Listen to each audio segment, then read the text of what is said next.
রাধে কৃষ্ণ বন্ধুরা, কেমন আছেন আপনারা? আশা করি সবাই ভালো আছেন। আজকে আবার একটা নতুন ভিডিও নিয়ে হাজির হয়ে গেছি। ভিডিওটি শেষ অবধি দেখার অনুরোধ রইল।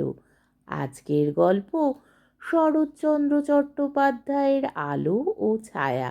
আজকে গল্পে তৃতীয় পর্ব বা শেষ পর্ব।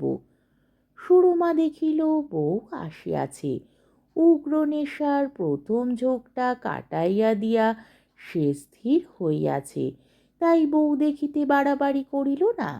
শান্ত ধীরভাবে প্রিয় সম্ভাষণ করিল, মৌখিক নহে। অন্তর্গত মঙ্গলেচ্ছা তাহার শুষ্ক মুখের উপর জ্যোতি ফিরাইয়া আনিল। বউ, কই ভালো ছিলে না তো? বউ মাথা নাড়িয়া কহিল, মাঝে মাঝে জ্বর হতো। সুরমা তাহার কপালের ঘাম মুছাইয়া বলিল, এখানে চিকিৎসা হলেই সব ভালো হয়ে যাবে। দুপুরবেলা সুরমা সংবাদ পাইল যে বউয়ের জন্য নিচে ঘর পরিষ্কার হইতেছে। অপমানে তাহার চোখে জল আসিল। সংবরণ করিয়া যজ্ঞদত্তের কাছে গিয়া বলিল, দাদা, বউ কি নিচে শোবে? তুমি কিছু বলবে না? আর কি বলবো, যার যা খুশি তা করুক। সুরমা লজ্জা ও ধিক্কারে আপনাকে শাসন করিতে পারিল না। সম্মুখে কাঁদিয়া পলাইয়া গেল। উপরের গোলযোগটা কিন্তু নিচে পৌঁছিল না। নতুন বউ নতুন করিয়া সংসারের কাজকর্ম লইয়া ব্যস্ত হইয়া পড়িল। ক্রমে ক্রমে ধীরে ধীরে সে সুরমার সব কাজগুলি নিজের হাতে তুলিয়া লইল। শুধু ওপরে যায় না, স্বামীর সহিত দেখা করে না। ক্রমে সুরমাও উপর ছাড়িয়া দিল। বউ প্রফুল্ল গম্ভীর মুখে কাজ করিত, সুরমা পাশে বসিয়া থাকিত। একজন দেখাইতো কর্ম করিয়া কত সুখ, অপর বুঝিত কর্মস্রোতে অনেক দুঃখ ভাসাইয়া দিতে পারা যায়। দুজনের কেহই বেশি কথা কহে না। তাহাদের সহানুভূতি ক্রমে গাঢ়তর হইয়া আসিতে লাগিল। মাঝে মাঝে নতুন বধূর প্রায় জ্বর হয়। 2-4 দিন উপবাস থাকিয়া আপনি সারিয়া ওঠে। ওষুধে প্রবৃত্তি নাই, ওষুধ খায় না। সে সময়ের কাজকর্মগুলো দাসদাসীতেই করে। সুরমা পারিয়া ওঠে না, ইচ্ছা থাকিলেও সামর্থ্যে কুলায় না। সোনার প্রতিমা সুরমা দেবীর এখন সে রং নাই, সে কান্তি নাই। অত লাবণ্য 2 মাসের মধ্যে কোথায় উড়িয়া গিয়াছে। বউ মাঝে মাঝে বলে, ঠাকুরজি, তুমি দিন দিন এমন হয়ে যাচ্ছ কেন? আমি, আচ্ছা বউ, শরীরটা ভালো করবার জন্যে আমি যদি বিদেশে যাই, তোমার কষ্ট হবে না তো? হবে বই কি, তবে যাব না। না ঠাকুরজি, যেও না, তুমি ওষুধ খেয়ে এখানেই ভালো হও। সুরমা স্নেহভরে তাহার ললার চুম্বন করিল। একদিন সুরমা যজ্ঞদত্তের খাবার সাজাইতেছিল। যজ্ঞদত্ত তাহার মলিন কৃশ মুখখানি সতৃষ্ণ চক্ষে দেখিতেছিল। সুরমা মুখ তুলিলে সে দীর্ঘ নিঃশ্বাস ফেলিয়া কহিল, মনে হয় মলেই বাঁচি। কেন? বলিতেই সুরমার চক্ষে জল আসিল। ভয় হয় আর কতদিন এ প্রাণটাকে বয়ে বেড়াতে হবে। বন্দুকের গুলি খাইয়া বনের পশু যেমন মাটি ছাড়িয়া আকাশে পলাইবার জন্য প্রাণপণে লাফাইয়া ওঠে, কিন্তু আকাশ তাহার কেহ নয়, তাই সেই আশ্রয় শূন্য মরণাহত জীব শেষে চিরদিনের আশ্রয় পৃথিবীকেই জড়াইয়া ধরিয়া প্রাণ ত্যাগ করে, তেমনি ছটফট করিয়া সুরমা প্রথমে আকাশপানে চাহিয়া দেখিল। তারপর তেমনি করিয়া ভুলুণ্ঠিত হইয়া কাঁদিতে লাগিল। যজ্ঞ দাদা, আমাকে ক্ষমা করো, আমি তোমার শত্রু। আমাকে আর কোথাও পাঠিয়ে দিয়ে তুমি সুখী হও। তখনই হয়তো দাসী আসিয়া পড়িবে। যজ্ঞদত্ত হাত ধরিয়া তাহাকে তুলিয়া ধরিল। সস্নেহে অশ্রু মুছাইয়া কহিল, ছি, ছেলে মানুষই করো কেন? অশ্রু মুছিতে মুছিতে সুরমা তাড়াতাড়ি ঘরে গিয়া দ্বার রুদ্ধ করিয়া দিল। তারপরে একদিন সুরমা বউকে টানিয়া কাছে লইয়া কহিল, বউ, দাদা কি তোমাকে কখনো কিছু বলেছেন? বউ সহজভাবে উত্তর দিল, কি আবার বলবেন, তবে তুমি কখনো তার কাছে যাও না কেন? তোমার কি যেতে ইচ্ছে করে না? বউয়ের প্রথমটা লজ্জা করিতে লাগিল, পরে মুখ নত করিয়া কহিল, করে দিদি, কিন্তু যাবার তো জো নেই। কেন বউ, তোমার কি মনে নেই? কি না? ও, তুমি বুঝি ভুলে গেছো ঠাকুরজি? আমার যে রাক্ষসগণ, ওর নরগণ। কে বলেছে? উনি পিসিমাকে বলেছিলেন, তাইতে। সুরমা শিহরিয়া উঠিল, এ যে মিছে কথা বউ, মিছে কথা। চক্ষু বিস্ফারিত করিয়া সে সুরমার মুখপানে চাইয়া রহিল। সুরমা বারবার শিহরিয়া উঠিল, মিছে কথা বউ, ভয়ানক মিছে কথা। আমার বিশ্বাস হয় না উনি মিছে কথা বলবেন। সুরমা আর সইতে পারিল না, দুই বাহুর মধ্যে দৃঢ় করিয়া আলিঙ্গন করিয়া ফুকাইয়া কাঁদিয়া উঠিল, বউ, আমি মহাপাতকী। বধূ আপনাকে ছাড়াইয়া লইয়া ধীরে ধীরে কহিল, কেন ঠাকুরজি? উহ, তার শুনতে চেও না, আমি বলতে পারবো না। ঝড়ের মতো সুরমা যজ্ঞদত্তের সম্মুখে আসিয়া পড়িল।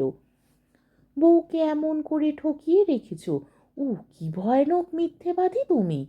যজ্ঞদত্ত অবাক হইয়া গেল, ও কি সুরো, কৃতবিদ্য তুমি! ছি ছি, তোমার লজ্জা হওয়া উচিত। যজ্ঞদত্ত অর্থ বুঝিল না, শুধু কটু কথা শুনিতে লাগিল। কি ভেবে বিয়ে করেছিলে? কি ভেবে ত্যাগ করে আছো? আমার জন্য? আমার মুখে চেয়ে এই প্রতারণা করে আসছো? সুরমা, পাগল হয়ে গেলে? পাগল আমি? তোমার চেয়ে আমার জ্ঞান আছে, দাও আমাকে কোথাও পাঠিয়ে। সুরমার চক্ষু রক্তবর্ণ, হাঁপাইতে হাঁপাইতে কহিল, একদণ্ড আমি থাকতে চাইনি, ছি ছি। যজ্ঞদত্ত চিৎকার করিয়া কহিল, কি বলছো? বলছি তুমি মিথ্যেবাদী, প্রতারক। নিমিষে যজ্ঞদত্তের মাথার ভিতর আগুন জ্বলিয়া উঠিল।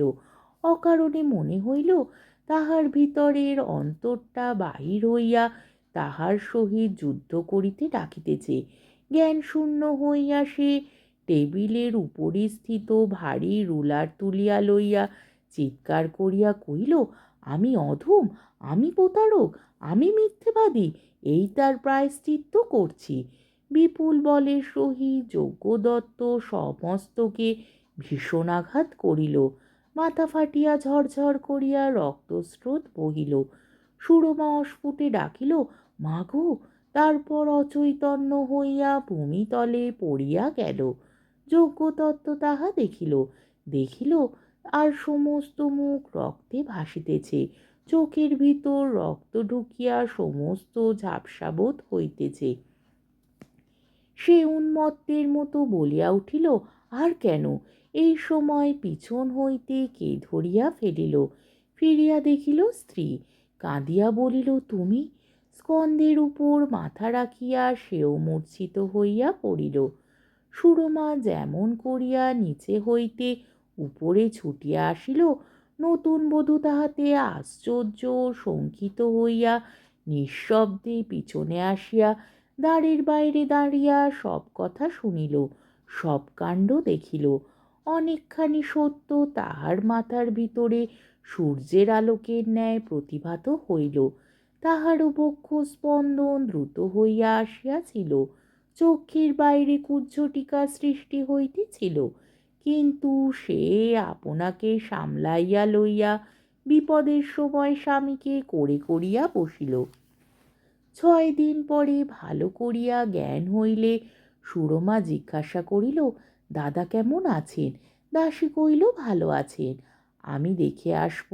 কিন্তু উঠতে গিয়া শুইয়া পড়িল। দাসী কহিল, তুমি বড় দুর্বল, তাতে জ্বর হয়েছে, উঠো না, ডাক্তার বারণ করেছে। সুরমা আশা করিল যজ্ঞ দাদা দেখিতে আসিবে, বউ দেখিতে আসিবে।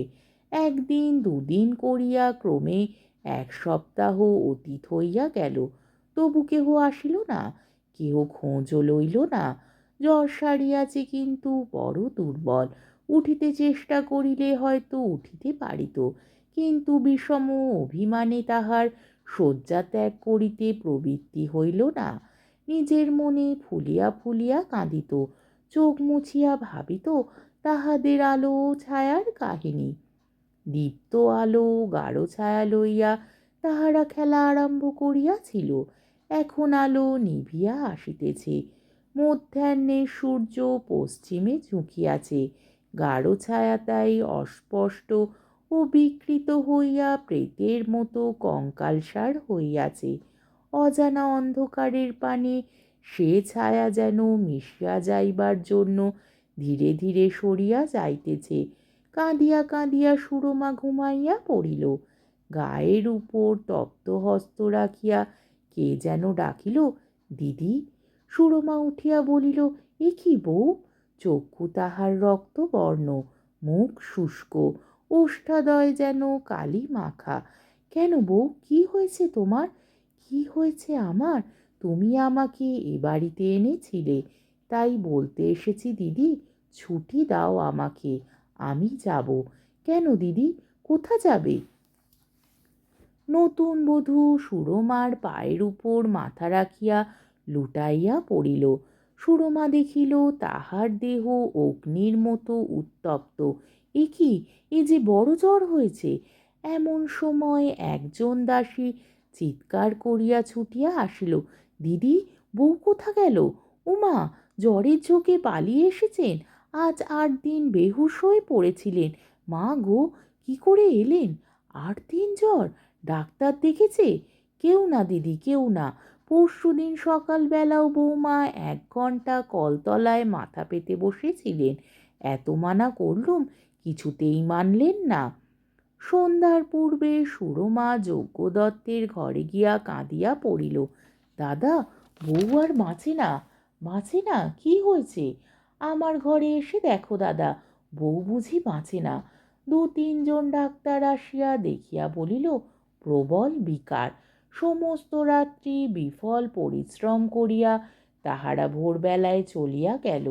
সমস্ত রাত্রি যজ্ঞদত্ত মাথার শিয়রে বসিয়া রহিল। কতবার মুখের কাছে মুখ লইয়া গেল, বধূ কিন্তু স্বামীকে চিনিতে পারিল না। ডাক্তার চলিয়া গেলে যজ্ঞদত্ত কাঁদিয়া উঠিল, বউ, একবার চেয়ে দেখ, একবার বল ক্ষমা করলে।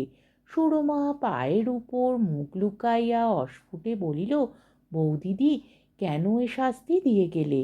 কে কথা কহিবে? সমস্ত মান অভিমান তাচ্ছিল্য অবহেলা সরাইয়া দিয়া সে ধীরে ধীরে অনন্তে মিলাইয়া গেল। সুরমা কহিল, দাদা কোথায়? দাসী উত্তর করিল, কাল তিনি পশ্চিমে চলে গেছেন। কবে আসবেন জানি নে, বোধহয় শিগগির আসবেন না। আমি কোথায় থাকব? সরকার মশাইকে বলে গেছেন, যত ইচ্ছে টাকা নিয়ে তোমার যেখানে খুশি থেকো।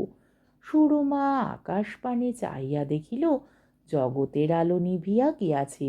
সূর্য নাই, চন্দ্র নাই, একটি তারাও দেখা যায় না। পাশে চাহিয়া দেখিল, সে অস্ফুট ছায়াটিও কোথায় সরিয়া গিয়াছে। চতুর্দিক ঘন অন্ধকার। বক্ষ স্পন্দন তাহার যেন বন্ধ হইয়া আসিতেছে। চক্ষের জ্যোতি ম্লান ও স্থির হইয়া আসিতেছে। দাসী ডাকিল, দিদি। ঊর্ধ্ব নেত্রে সুরমা ডাকিল, যজ্ঞ দাদা। তারপরে ধীরে ধীরে শুইয়া পড়িল। আজকের গল্পটি এইখানেই শেষ হলো।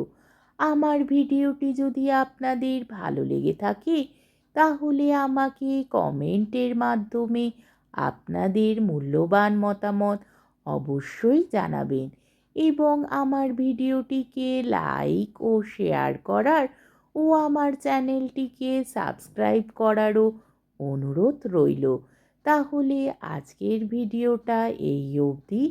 পরের দিন আবার অন্য কোনো গল্প নিয়ে হাজির হয়ে যাব। ততক্ষণ পর্যন্ত আপনারা সবাই ভালো থাকবেন, সুস্থ থাকবেন, সাবধানে থাকবেন এবং আমার ভিডিওটি দেখতে থাকবেন। তাহলে আজকে আসি। রাধে কৃষ্ণ।